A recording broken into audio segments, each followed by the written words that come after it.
I still remember the exact moment they all started laughing. It was summer, the air thick with barbecue smoke and cheap beer. I just turned 23, finally home from my last deployment, and everyone wanted to see the new ink on my left forearm. I rolled up my sleeve, proud, until the first snicker hit. Oh my God, seriously? My cousin Jessica covered her mouth, eyes wide with fake pity. A trident? You're not even in the Navy anymore. Then the floodgates opened. My ex-boyfriend, Tyler, who I hadn't seen in 2 years, doubled over. Babe, did you lose a bet? That thing is huge. Even my own brother joined in. Dude, you look like you're cosplaying as a seal. It's kind of pathetic. Pathetic. That word burned worse than the needle ever did. I tried to explain. It's not just a trident, I said, voice already shaking.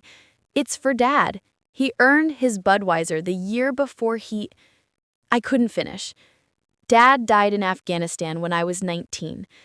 The tattoo was the exact replica of the pin they placed on his coffin.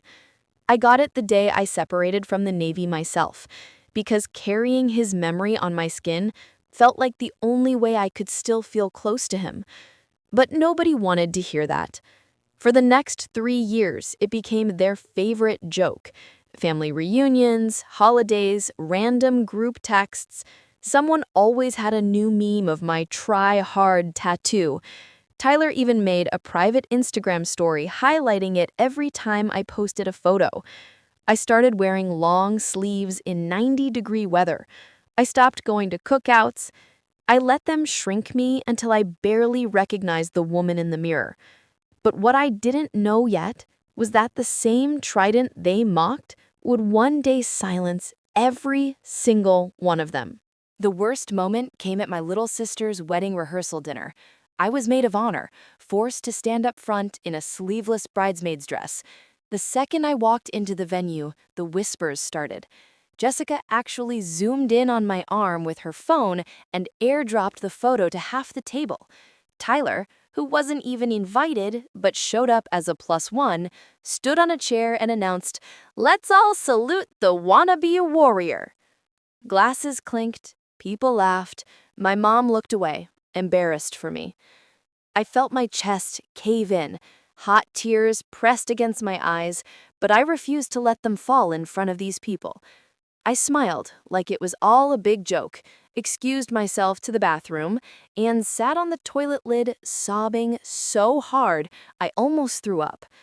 That night, alone in my childhood bedroom, I stared at the tattoo in the mirror and whispered, "I hate you for making me a punchline." I nearly booked a laser removal appointment the next morning, but something stopped me. Maybe it was Dad's voice in my head from years ago. Never apologize for honoring what you love, kiddo. So, I didn't remove it. I hid it instead. Long sleeves became my armor. I turned quiet, polite, invisible. I let them think they'd won. Then, 2 months ago, everything changed. My best friend from the Navy, Sarah, texted me, "Big SEAL reunion in San Diego next month. Team guys from Dad's era will be there. Come with me, please." I almost said no. The idea of walking into a room full of real operators while wearing the tattoo everyone back home mocked felt like suicide. But Sarah wouldn't let it go. "Your dad was one of us. You belong there more than half these guys do." So I went. The reunion was held at a quiet waterfront bar, Old Glory hanging from the rafters, country music low in the background. I wore a light jacket, even though it was warm. Sarah rolled her eyes and tugged it off my shoulders the second we walked in. "Own it," she said. I lasted maybe 10 minutes before I wanted to bolt. Then I heard a voice behind me, deep, steady, the kind that carries across a helicopter bay. "Petty Officer Harper." I turned. A tall man in his late 50s stood there, silver hair, sun-worn skin, the gold trident gleaming on his chest. Rear Admiral lower half, current commander of the entire Naval Special Warfare Group. He wasn't smiling. He was staring at my forearm like he'd seen a ghost. "That pin," his voice cracked. "That's Master Chief Harper's exact serial number etched under the eagle. How do you—" I swallowed. He was my father. The room around us slowly went quiet. Someone turned the music down. The commander's eyes filled. Without hesitation, he snapped to attention and raised a perfect salute directly at me. Every SEAL in the building followed. 30, 40 men, some of the most decorated warriors on the planet, saluting me.